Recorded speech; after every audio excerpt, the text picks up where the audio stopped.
नमस्ते सदावत्सले मातृभूमि में। ये जो पॉडकास्ट है आज का, ये इसलिए बहुत इंपॉर्टेंट है कि हमारे देश के अंदर कितना भयंकर झूठ फैलाया जा रहा है। और वो झूठ मतलब जो अपोजिशन इस समय बिहार के चुनाव में इस्तेमाल कर सकता है या बिहार के चुनाव में के लिए कोई बेस बनाकर जोहराम ममतानी का वो बनाया जा रहा है। अब आप सोचिए कि जोहराम ममतानी, इसके विषय में जब हम ममतानी के विषय में आगे देखते हैं तो बहुत सारा इतिहास खोलकर आता है। पहली बात तो यह है कि जब ये इंटीग्रेशन कंसोलिडेशन शुरू हुआ न्यूयॉर्क का, ये 1889 की बात है। 1889 से लेकर अब तक 55 चुनाव मेयर के हुए हैं। ये बात बिल्कुल ठीक है कि अमेरिका के अंदर मेयर अपने आप में बहुत पावर रखता है, बहुत पावरफुल होता है। मतलब वो first person of the city होता है और वो वैसी पावर रखता है जैसे राष्ट्रपति रखता है। राष्ट्रपति पूरे देश के जो विषय उसके पास हैं उसकी पावर होती है। उनके यहां गवर्नर को जो उसकी प्रोविंस है, उस प्रोविंस का या स्टेट में कंट्री कहता हूं, वो स्टेट का मुख्य व्यक्ति होता है। और मेयर अपने शहर का जितनी पावर उसके पास होती है, उसके पास एक्सक्लूसिव पावर होती है। वो बहुत सारी नीतियां बदलता है। आज हम लोग चर्चा करेंगे कि जोहराम ममतानी के विषय में आखिर कैसे झूठ फैलाया जा रहा है और उनकी जीत के पीछे का मुख्य कारण क्या है। क्या वो मुसलमान हैं? मुसलमान हैं तो किस प्रकार के मुसलमान हैं? क्या मोदी को गाली देने की वजह से या मोदी जी को नेतन्याहू के बराबर चर्चा करने की वजह से या उनके इक्विवेलेंट रखने की वजह से वो चुनाव में जीत हासिल की है? या नेहरू का नाम जब उन्होंने लिया तो क्या हिंदुस्तान टारगेट है इस समय, बिहार चुनाव टारगेट है उनका? और जोहराम ममतानी के विषय में जो ट्रंप ने कहा और जो ओबामा ने कहा, इसके बाद जो वहां का चुनावी समीकरण है, इन सब पर बिहाइंड द कर्टन जो कहानी सामने आ रही है उसको छोड़ दीजिए, सत्य में से सुनिए और इसकी एनालिसिस करिए। चाहे आप किसी एआई पे डालिए, चाहे गूगल पर डालिए, चाहे सर्च इंजन पर डालिए और फिर जरा ये डेटा निकालिए। मैंने जैसे कहा कि 55 बार अभी तक चुनाव हुआ है। न्यूयॉर्क शहर की खास बात यह है कि इमिग्रेंट्स का हब है। दूसरा यह भी है कि न्यूयॉर्क शहर बड़ा महंगा शहर है, इसमें कोई शक नहीं है। न्यूयॉर्क शहर में इंटरनेशनल ऑफिसेस बने हुए हैं, इसमें कोई शक नहीं है। न्यूयॉर्क शहर पूरे विश्व में प्रिवेल करता है, इसमें कोई शक नहीं है। तो न्यूयॉर्क शहर में जब इमिग्रेंट्स रहते हैं, मैं हमेशा से कहता हूं जो महानगर रहते हैं वो हमेशा से उच्च स्तर पर रहते हैं, क्योंकि वहां रोजगार होता है, वहां पर कंसंट्रेशन होता है, वहां पर पॉलिटिक्स होती है, वहां पर उछाल की एक स्पेस होती है। इसलिए इन शहरों में जब कोई आएगा, सपोज दिल्ली में कोई आता है, तो यह कहा जाता है दिल्ली से कभी ले जाकर नहीं जा सकता। जो आता है वो अपना घर बार वहां से पैसे कुछ लेकर आता है, दिल्ली में आता है, अगर सफल हो जाता है तो यहीं घर मकान बनाकर रह जाता है, और अगर वो असफल होता है तो जो कमा के लाया था वो सब गंवा के ही जाता है। ऐसा ही महानगरों का, मुंबई का हाल है, चेन्नई का हाल है, कोलकाता का हाल है, और यही हाल विश्व के बड़े शहरों के हैं। चाहे हम लंदन की बात करें, चाहे पेरिस की बात करें, ज़ुरिक की बात, जहां की भी बात करें, या न्यूयॉर्क, वाशिंगटन डीसी, इन शहरों की बात करें, ये इमिग्रेंट्स के या माइग्रेंट्स के गढ़ होते हैं। यही कारण है कि न्यूयॉर्क में 40% या उससे कम ज्यादा इमिग्रेंट है। अब इस 40% इमिग्रेंट में बड़ी तादाद इलीगल इमिग्रेंट की भी है, जिसको डोनाल्ड ट्रंप बाहर करना चाहते हैं और लगातार वो ड्राइव चला रहे हैं। अब भारत में जो न्यूज़ें बनाई, उन न्यूज़ों में भारत में यह प्रचारित करने की कोशिश की गई कि वो अपनी मुस्लिम आइडेंटिटी को छुपाते नहीं हैं। मैं ममतानी की बात कर रहा हूं, वो अपनी मुस्लिम आइडेंटिटी छुपाते नहीं हैं। गुजरात में जिनोसाइड को वो छुपाते नहीं हैं। वो ट्रंप की जो पॉलिसी है उस पॉलिसी के विरुद्ध खड़े होते हैं, राइट विंग के विरुद्ध खड़े होते हैं। यानी कि यह बताया जा रहा है कि भारत में जैसी कांग्रेस है, और एक बात तो कंपैरेटिव स्टडी में हमेशा ध्यान रखिएगा, अमेरिका के अंदर कहना ठीक नहीं, वो यूएसए के अंदर जो डेमोक्रेट हैं वैसा ही स्टेटस कांग्रेस का भारत में है। वहां पर जो रिपब्लिकन है वही यहां भारतीय जनता पार्टी या एनडीए कह सकते हैं आप, right wing versus left wing या अदर्स।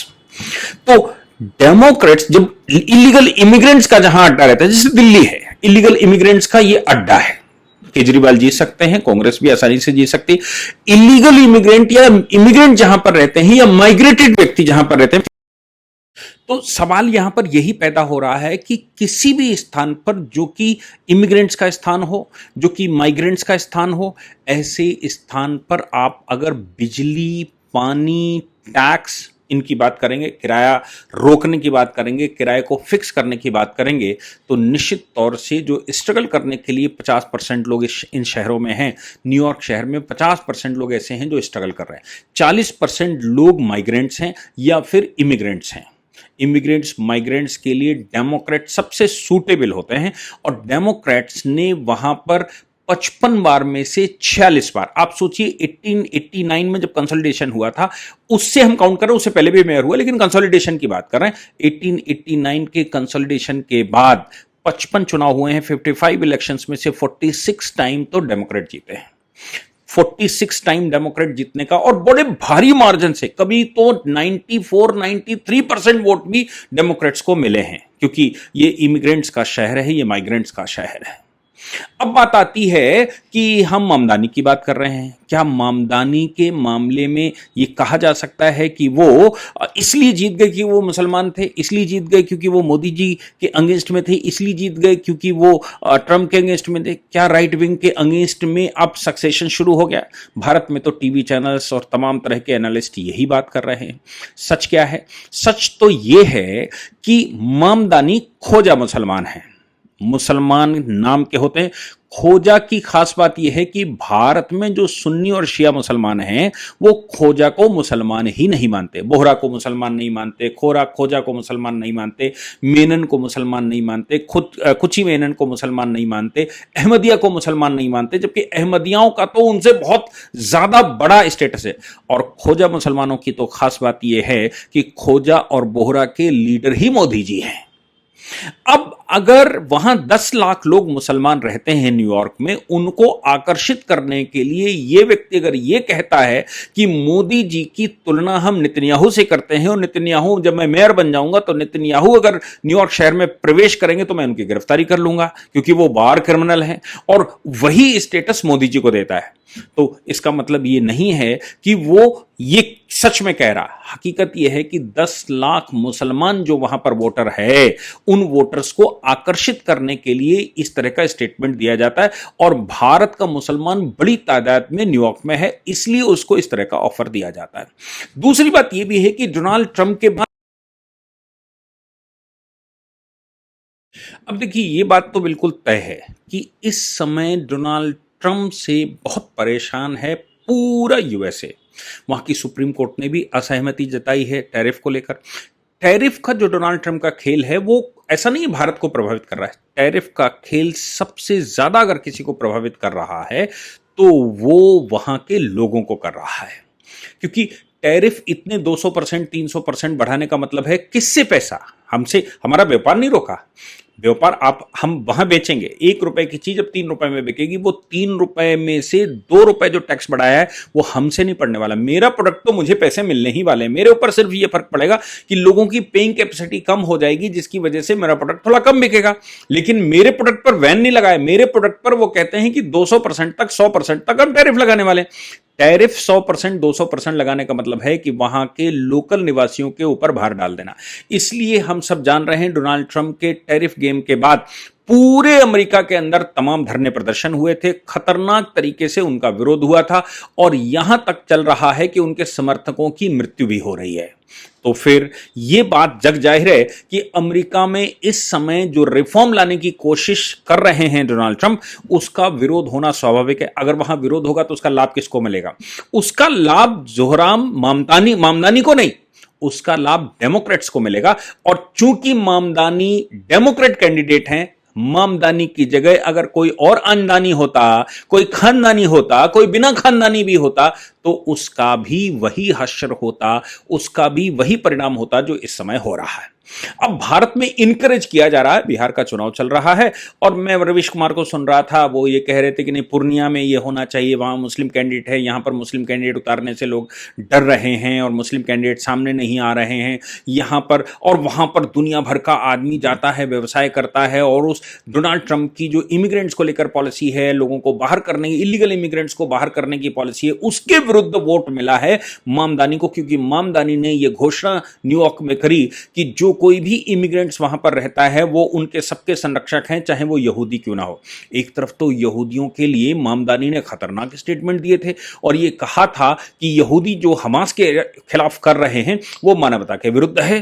अब वो कहते हैं उसको शिफ्ट करके कि वो नेतन्याहू के खिलाफ कह रहे हैं, वो इजराइल के खिलाफ कह रहे हैं, वो वोटर के खिलाफ नहीं कह रहे, वो जो न्यूयॉर्क के अंदर यहूदी रहता है उसके खिलाफ नहीं कह रहे हैं।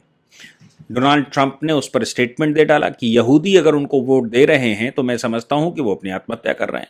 इस बात को लेकर लोग कह रहे हैं कि यहूदियों को लेकर ऐसा कह दिया और यहूदियों का वोट मिला है।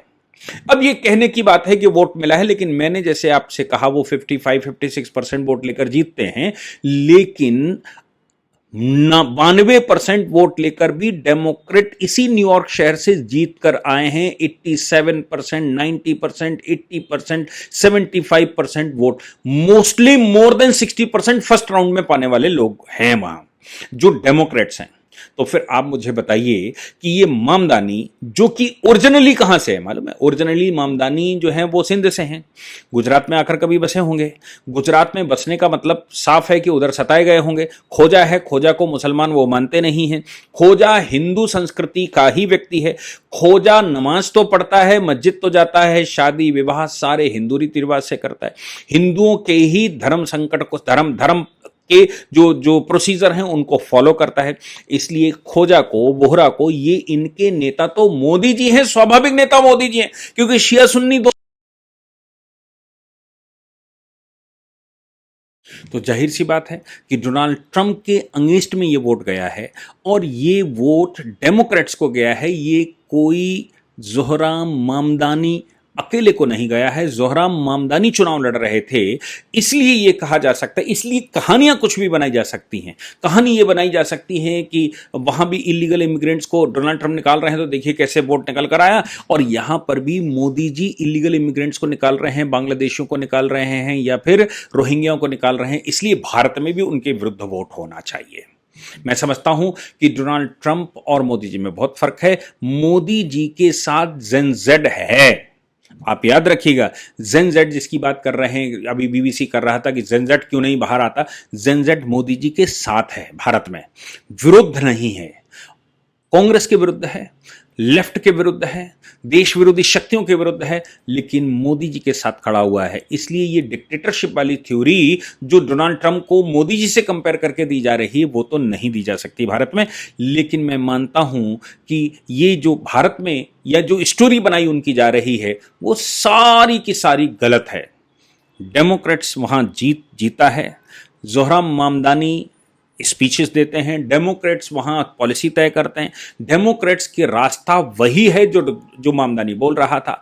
लेकिन वो पहला मुस्लिम मेयर है, वो पहला मुस्लिम नहीं, पहला खोजा मेयर है, जो कि भारत का खोजा समुदाय है, जिसको भारत में मुसलमान नहीं माना जाता। तो फिर आप समझ सकते हैं कि ये कहानियां जो भारत में चल रही हैं वो कहानियों के पीछे का राज समझना अति आवश्यक है, तभी आप इसको समझ पाएंगे। अदरवाइज तमाम तरह की, अब अगर ट्रंप कोई स्टेटमेंट दे रहे हैं तो डेमोक्रेट के खिलाफ स्टेटमेंट देना ट्रंप का काम है, क्योंकि उनकी पार्टी है, पॉलिटिकल पार्टी है। उनको अपने यहाँ की स्ट्रेटजी, जाति स्ट्रेटजी, सांप्रदायिक स्ट्रेटजी, इमिग्रेंट की स्ट्रेटजी, सब डोनाल्ड ट्रंप बनाम मतलब रिपब्लिकन बनाम डेमोक्रेट चलता है। इसलिए डोनाल्ड ट्रंप के स्टेटमेंट को क्या देखना यह चाहिए कि डेमोक्रेट कैंडिडेट कोई भी होता, हाँ ये है पहला खोजा कैंडिडेट है, इसलिए इसको तूल पकड़ाना, मुसलमानों के द्वारा तूल पकड़ाना मजबूरी है और वो पकड़ा रहे हैं। जय हिंद, जय भारत, वंदे मातरम।